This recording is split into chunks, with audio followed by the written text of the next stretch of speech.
नमस्कार साथियों, शुरुआत करेंगे बीकानेर प्रजामंडल की। इससे पहले जयपुर प्रजामंडल और मेवाड़ प्रजामंडल दोनों अपनी पढ़ के आ चुकी हैं।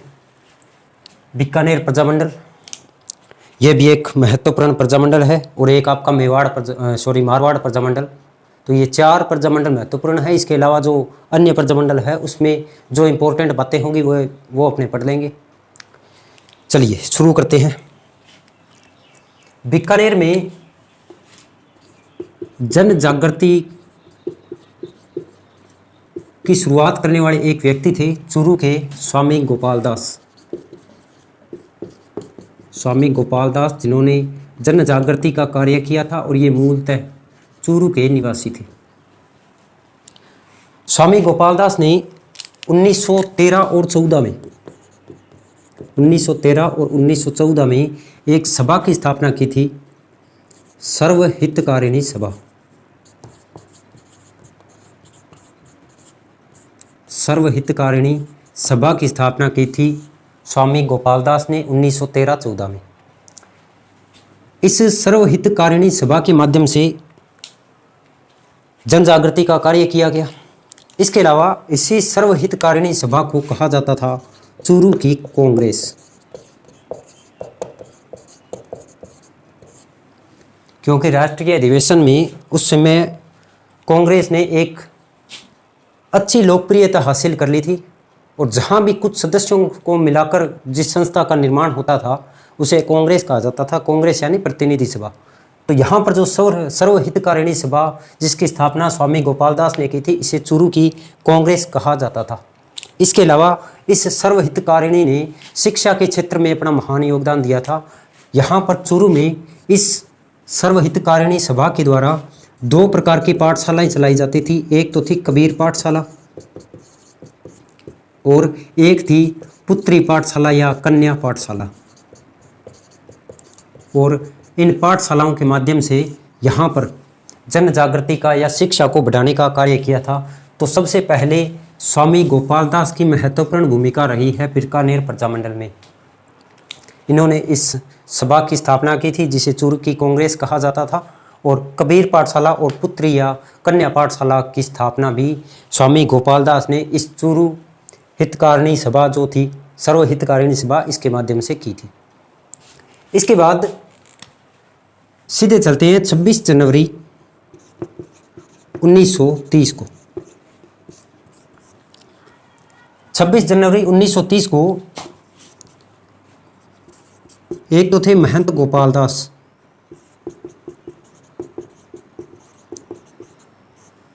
और एक इनका सहयोगी थे चंदनमल बहड़।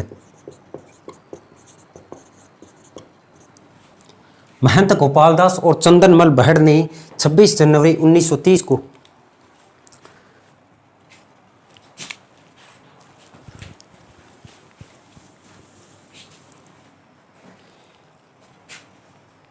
इसके बाद बात है 26 जनवरी 1930 की।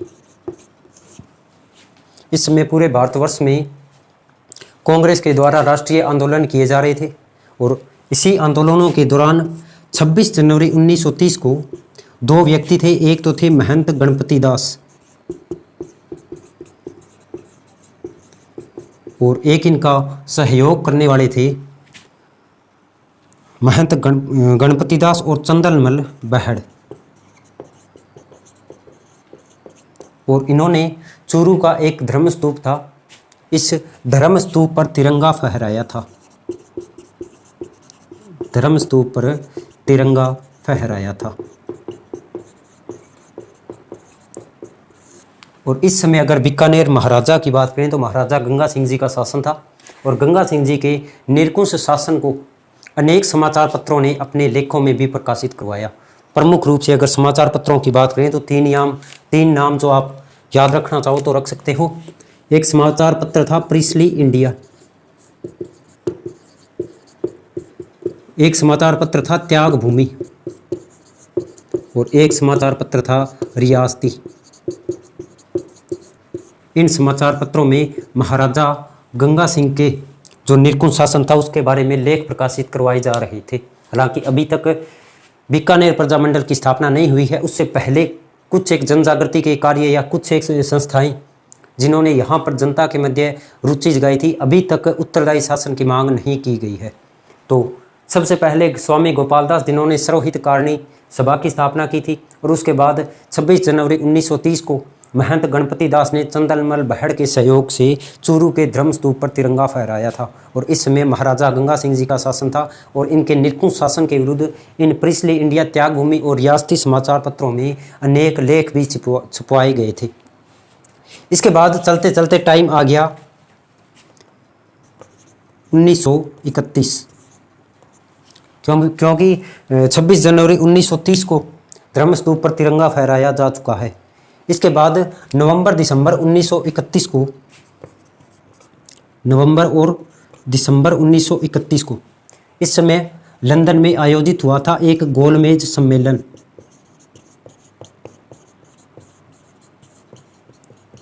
और इस गोलमेज सम्मेलन में बीकानेर से महाराजा गंगा सिंह जी को भी आमंत्रित किया था। तो गंगा सिंह जब इस गोलमेज सम्मेलन में भाग लेने के लिए गए तो पीछे से ये जो क्रांतिकारी विचारों के जो लोग थे, जैसे अपने बात करें स्वामी गोपाल दास है, इसके अलावा चंदनमल बहड़, इसके अलावा कुंभाराम है, प्यारेलाल है, लक्ष्मी देवी आचार्य है, इन कुछ लोगों ने मिलके जब महाराजा गंगा सिंह गोलमेज सम्मेलन में भाग लेने के लिए गए तो इन लोगों ने बीकानेर कि जो प्रशासन से संबंधित एक पंपलेट छपवाया था, बीकानेर एडमिनिस्टर पंपलेट। और ये बीकानेर एडमिनिस्टर पंपलेट इन्होंने गोलमेज सम्मेलन में भाग लेने वाले सदस्यों के मध्य भिजवा दिए थे। पंपलेट का नाम था बीकानेर एडमिनिस्ट्रेशन पंपलेट। और ये पंपलेट इस गोलमेज सम्मेलन में भाग लेने वाले सदस्यों में बंटवा दिए थे।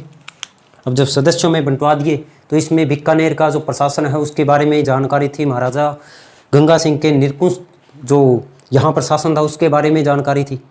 तो इन सब जानकारियों के ये जो लेख है इनका पंपलेट बनवा के छपवाया, तो इससे महाराजा नाराज़ होने थे और महाराजा ने यहाँ पर कुछ लोगों पर मुकदमा चलाया और उस मुकदमे का नाम था बीकानेर षड्यंत्र केस। और इस षड्यंत्र केस के तहत महाभियोग चलाया था। इस बीकानेर एडमिनिस्टर पंपलेट में जो केस चला उसका नाम था बीकानेर षड्यंत्र केस। और इस केस में कुछ लोगों को बंद भी कर दिया था। लोगों की बात करें तो प्रमुख लोग थे स्वामी गोपाल दास, इसके अलावा एक और व्यक्ति थे चंदनमल बहड़, इसके साथ प्यारेलाल, कुंभाराम, लक्ष्मी देवी आचार्य, ये पुरुष थे भी। और इन लोगों पर बीकानेर षड्यंत्र केस के तहत मुकदमा चलाया गया और महाभियोग चलाया गया। तो ये एक प्रकार से राज्य द्वारा दमन का ये पहला प्रयास किया गया था। हालांकि इससे पहले भी जब तिरंगा फहराया था तो थोड़ा बहुत दमन का प्रयास किया था, लेकिन पूरी तरह से एक केस के तहत इन लोगों पर दमन का प्रयास किया और इनको जेलों में बंद कर दिया। अब जेल में बंद हो गए, छूट गए। स्वामी गोपाल दास और चंदनमल बहड़ इन दोनों ने मिलके एक पत्रिका भी निकाली थी जिसका नाम था बीकानेर दिग्दर्शन। बीकानेर दिग्दर्शन नामक पत्रिका का संपादन स्वामी गोपाल दास और चंदनमल बहड़ के द्वारा किया गया, गोलमेज सम्मेलन के बाद किया गया। तो ये था बीकानेर में प्रजामंडल की स्थापना से पहले जन जागृति के कार्य या इन सभाओं की बात करें। अब चलते चलते टाइम आ गया 1935, क्योंकि 1931 में गोलमेज सम्मेलन हुआ, एक महाभियोग चला दिया गया। तो कुछ समय के लिए जो क्रांतिकारी गतिविधियां हैं वो एक बार के लिए रुक जाएगी।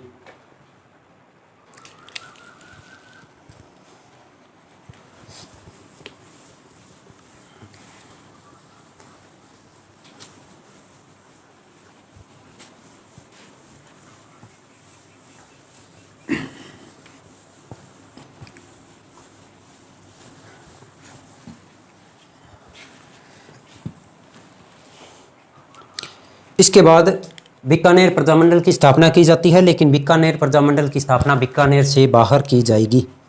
और स्थान की बात करें, समय की बात करें तो 1935 में बीकानेर प्रजामंडल की स्थापना होती है, कलकत्ता में होती है। और कलकत्ता का अगर प्रॉपर स्थान पूछे तो एक ट्रस्ट था जिसका नाम था रत्नाबाई ट्रस्ट। इस रत्नाबाई ट्रस्ट में बीकानेर प्रजामंडल की स्थापना की जाती है और संस्थापक थे मग्घाराम वेद।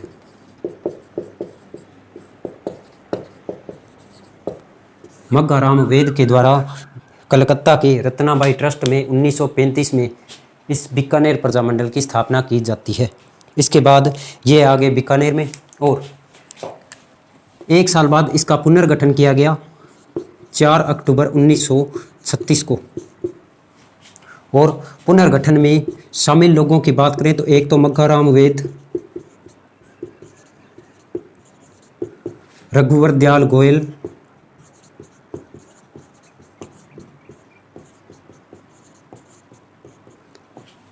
और इन्होंने बीकानेर में एक व्यक्ति थे लक्ष्मी देवी आचार्य, और इन लक्ष्मी देवी आचार्य के घर पर इस बीकानेर प्रजामंडल का पुनर्गठन किया या बीकानेर में प्रजामंडल की स्थापना की थी। इनका एक सहयोगी मग्घाराम वेद, रघुवर दयाल गोयल और एक और थे बाबू मुक्ता प्रसाद। 4 अक्टूबर 1936 को मग्घाराम वेद, रघुवर दयाल गोयल और बाबू मुक्ता प्रसाद ने मिलकर बीकानेर में प्रजामंडल की स्थापना की, या पहले से जो कलकत्ता में स्थापित प्रजामंडल था उसमें पुनर्गठन किया गया, और ये पुनर्गठन किया जाता है बीकानेर में। और यहाँ पर एक व्यक्ति थे लक्ष्मी देवी आचार्य। इन लक्ष्मी देवी आचार्य के घर पर इस बीकानेर प्रजामंडल की स्थापना की जाती है। तो बीकानेर प्रजामंडल की बीकानेर में स्थापना होती है 4 अक्टूबर 1936, लेकिन बीकानेर से बाहर स्थापना होती है 1935 में। बाहर कलकत्ता में स्थापना होती है और बीकानेर में उसके कलकत्ता में जो स्थापित हुआ था उसे पुनर्गठित किया गया। और इसके अलावा यहाँ पर पुनर्गठन करने के बाद मग्घाराम वेद के द्वारा एक पुस्तक भी निकाली गई, और इस पुस्तक का नाम था बीकानेर की थोथी पोथी।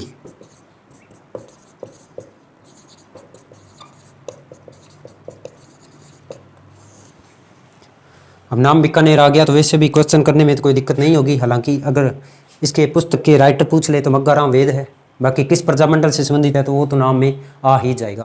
4 अक्टूबर 1936 को इसकी स्थापना होती है। तो बीकानेर सरकार ने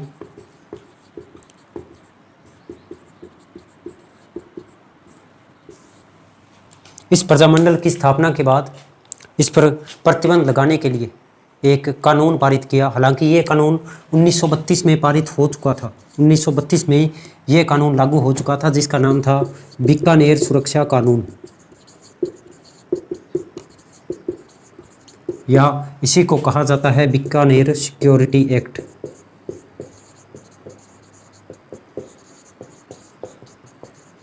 ये वैसे तो 1932 में लागू हुआ था, लेकिन इस समय जब 1936 में बीकानेर प्रजामंडल की स्थापना हो गई तो इस प्रजामंडल पर अपना प्रभाव दिखाने के लिए 1936 में इसका संशोधन किया गया। और संशोधन करने के बाद 3 प्रकार की धाराएं बनाई गई, और इन 3 धाराओं के द्वारा इस प्रजामंडल पर प्रतिबंध लगाया गया। धाराओं की बात करें तो पहली धारा ये थी कि किसी भी बाहरी राजनीतिक संगठन की पोशाक या बिल्ले का प्रयोग नहीं किया जाएगा। किसी भी व्यक्ति के द्वारा इस पोशाक या बिल्ले का प्रयोग नहीं किया जाएगा बीकानेर में। और दूसरा प्रावधान ये था कि बीकानेर में सभा व भाषण पूरी तरह से प्रतिबंधित है, यानी सभा और भाषण पर प्रतिबंध लगाकर इस प्रजामंडल पर अपनी दमनात्मक कार्यवाही की गई। और तीसरी महत्वपूर्ण इसमें धारा थी जिसमें कुछ व्यक्तियों को बीकानेर राज्य से निर्वासित किया गया। इनमें एक तो थे मग्घाराम वेद, एक थे रघुवर दयाल बाबू मुक्ता प्रसाद, और एक इनके साथ थे गंगाराम कौशिक। तो इन तीनों को बीकानेर से निर्वासित कर दिया गया। और जब निर्वासित कर दिया, इस बीकानेर प्रजामंडल पर प्रतिबंध लगा दिया गया, तो इसके बाद बीकानेर प्रजामंडल के द्वारा बीकानेर में कोई कार्य नहीं किया गया। 1942 तक जब कोई कार्य नहीं हुआ, तो एक प्रकार से इस बीकानेर प्रजामंडल का जो संगठन बनाया था ये अपना प्रभाव नहीं रख पाया। और 19 के बाद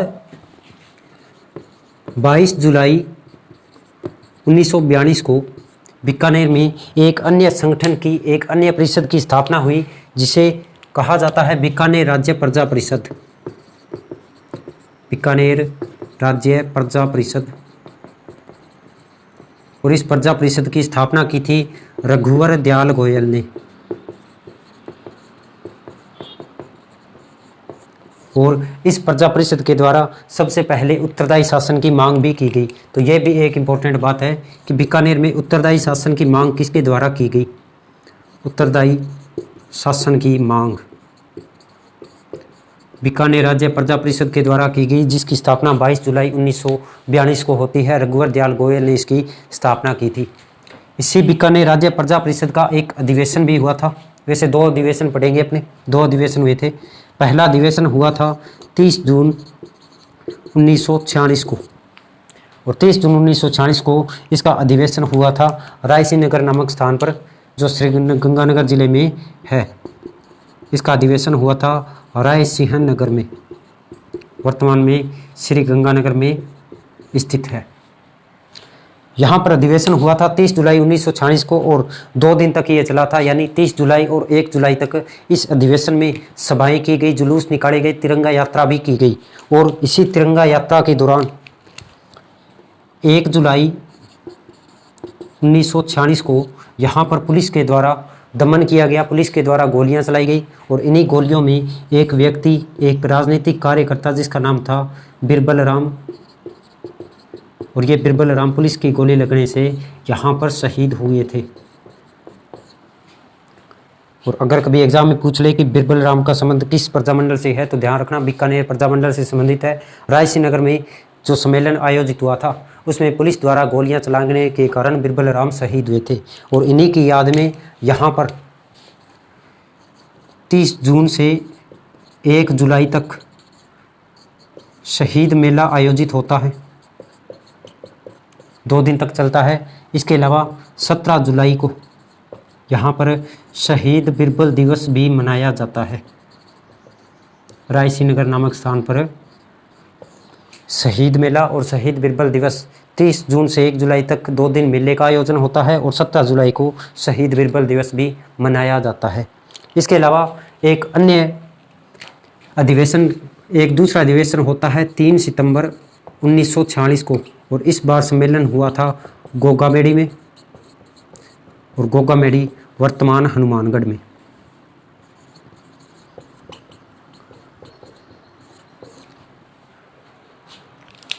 तो इसके 2 अधिवेशन होते हैं, पहला 30 जून 1946 को और दूसरा 3 सितंबर 1946 को गोगामेड़ी में भी इस बीकानेर राज्य परिषद का सम्मेलन आयोजित होता है। इसके बाद 1946 में इस समय महाराजा थे शार्दुल सिंह, महाराजा शार्दुल सिंह।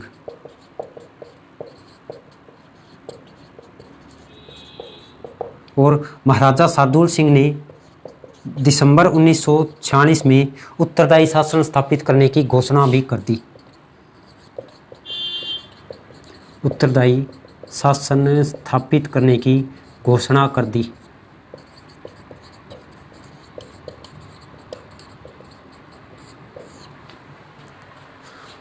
तो यह भी लाइन इंपॉर्टेंट है कि बीकानेर में उत्तरदायी शासन स्थापित करने की घोषणा कब की गई, किसने की थी। तो दोनों बातों का ध्यान रखिए।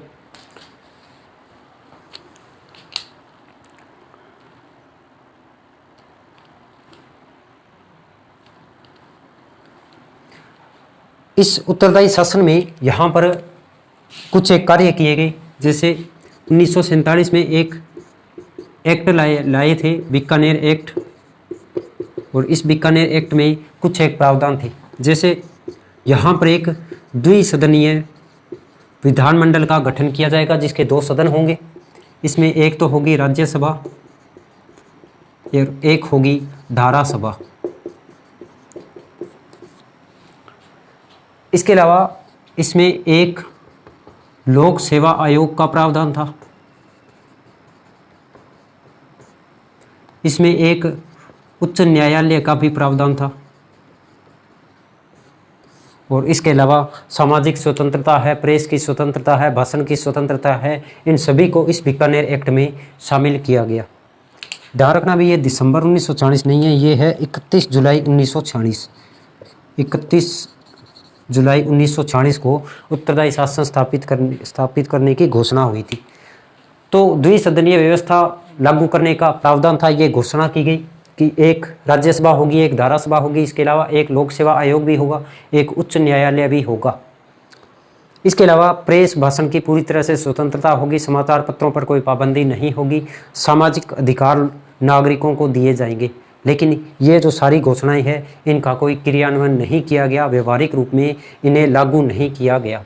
इसके बाद यहाँ पर कुंवर जसवंत सिंह के नेतृत्व में दिसंबर 1947 में कुंवर थे जसवंत सिंह। कुंवर जसवंत सिंह के नेतृत्व में एक सामंती प्रजामंडल का गठन भी किया गया, सामंती मंत्रिमंडल का गठन किया गया।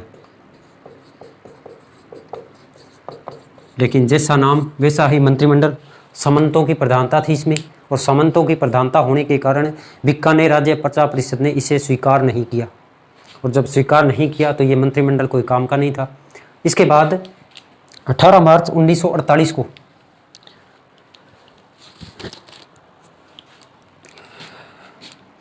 कहाँ लिखे,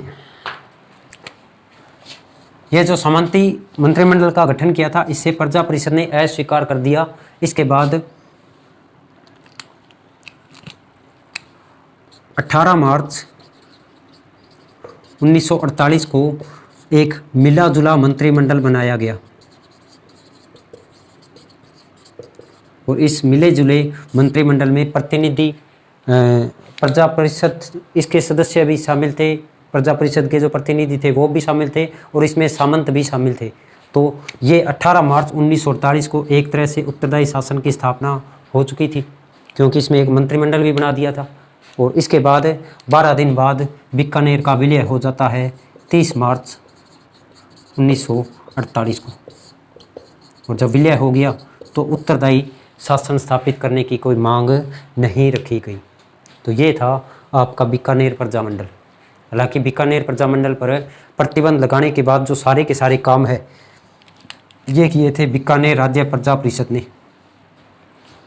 जिसकी स्थापना रघुवर दयाल गोयल ने की थी। और रघुवर दयाल गोयल प्रजामंडल के सदस्य थे, तो जाहिर सी बात है अभी यही भूमिका निभाएंगे। इन्होंने ही उत्तरदायी शासन की मांग की थी इस बीकानेर राज्य प्रजा परिषद के द्वारा। इसके अलावा इसके 2 सम्मेलन अपने पड़े हैं। पहला सम्मेलन 31 जून 1946 से 1 जुलाई 1946 तक रायसीनगर में, और दूसरा सितंबर 1946 में गोगामेड़ी हनुमानगढ़ में इस सम्मेलन का आयोजन हुआ। इसके बाद महाराजा सादुल सिंह के द्वारा एक उत्तरदायी शासन स्थापित करने की घोषणा कर दी, जिसमें द्विसदनीय एक विधानमंडल था, राज्यसभा और धारासभा, एक लोक सेवा आयोग, एक उच्च न्यायालय, और समाचार पत्रों को, प्रेस की भाषण देने की ये स्वतंत्रताएं थी। नागरिकों को सामाजिक अधिकार देने की भी स्वतंत्र इसमें व्यवस्था रखी गई, लेकिन इसका व्यवहारिक रूप में क्रियान्वयन नहीं हुआ।